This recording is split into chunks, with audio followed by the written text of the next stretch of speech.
یوسف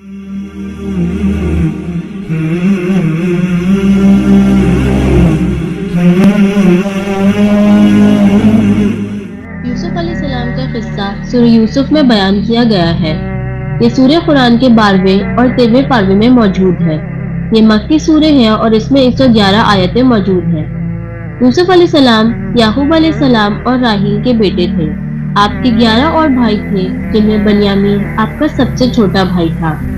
آپ اور بنیامین ایک ہی ماں سے تھے۔ ایک مرتبہ یوسف علیہ السلام نے خواب دیکھا کہ ایک سورج، ایک چاند اور 11 ستارے ان کی خدمت میں سلام پیش کر رہے ہیں۔ جب یوسف علیہ السلام نے یہ خواب یعقوب علیہ السلام کو بتایا تو وہ سمجھ گئے کہ اللہ تعالیٰ نے یوسف علیہ السلام کو پیغمبر بنانے کے لیے چن لیا ہے۔ آپ نے یہ خواب ان کے بھائیوں کو بتانے سے منع کر دیا کیونکہ وہ یوسف علیہ السلام سے حسد کرتے تھے۔ وقت گزرنے کے ساتھ ساتھ یوسف علیہ السلام کے بھائیوں کی حسد بڑھتی گئی۔ وہ یہ سمجھتے تھے کہ یعقوب علیہ السلام یوسف علیہ السلام اور بنیامین کو ان سے زیادہ چاہتے ہیں۔ انہوں نے یوسف علیہ السلام سے چھٹکارا پانے کے لیے ایک ترکیب سوچی۔ اگلے دن اپنے ہمراہ وہ یوسف علیہ السلام کو سیر و تفریح کے غرض سے جنگل میں لے گئے اور ان کو کنویں میں ڈال آئے۔ واپس آ کر یعقوب علیہ السلام سے کہا کہ ابو، جب ہم کھیل رہے تھے تو یوسف کو ایک بھیڑیا آ کر کھا گیا، اور انہوں نے یوسف علیہ السلام کی قمیص دکھائی جس پر وہ بھیڑ کا خون لگا آئے تھے۔ یعقوب علیہ السلام جانتے تھے کہ ان کے بیٹے ان سے جھوٹ بول رہے ہیں، لیکن اس موقع پر بھی آپ نے صبر کیا اور اللہ سے دعا کی کہ یوسف علیہ السلام سلامتی سے گھر آ جائیں۔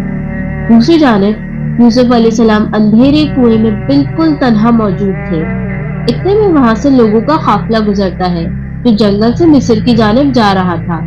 جب وہ پانی پینے کے غرض سے کنویں کی جانب آتے ہیں تو یوسف علیہ السلام کو دیکھ کر حیران رہ جاتے ہیں۔ وہ اپنے ہمراہ یوسف علیہ السلام کو مصر لے آتے ہیں اور وہاں مصر کے بازار میں یوسف علیہ السلام کو بیچ دیتے ہیں۔ یوسف علیہ السلام کو مصر کے وزیر اعلیٰ عزیز نے خرید لیا اور اپنی بیوی کو پیش کیا اور کہا کہ اسے اچھے سے رکھنا، یا چاہو تو اپنی اولاد بنا لو، کیونکہ ان کی کوئی اولاد نہ تھی۔ جب یوسف علیہ السلام اپنی جوانی کو پہنچے تو عزیز مصر کی بیوی زلیخا کی یوسف علیہ السلام کے لیے پسندیدگی بڑھتی گئی اور وہ اپنی خواہشات پہ قابو نہ رکھ پائیں۔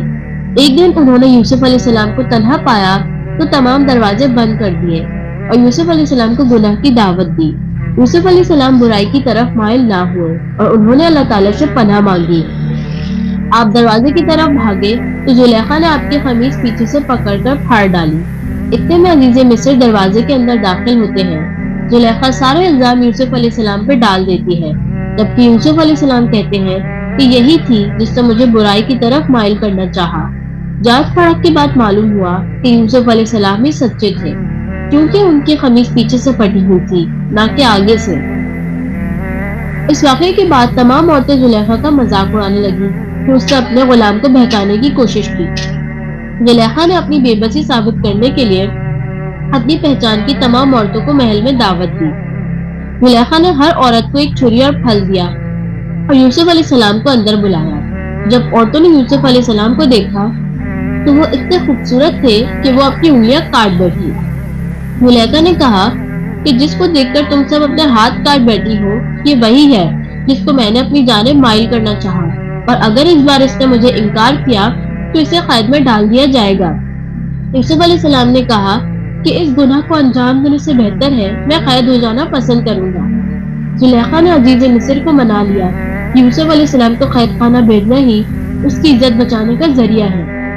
عزیز نے یوسف علیہ السلام کو قید خانے میں ڈالنے کا حکم دے دیا۔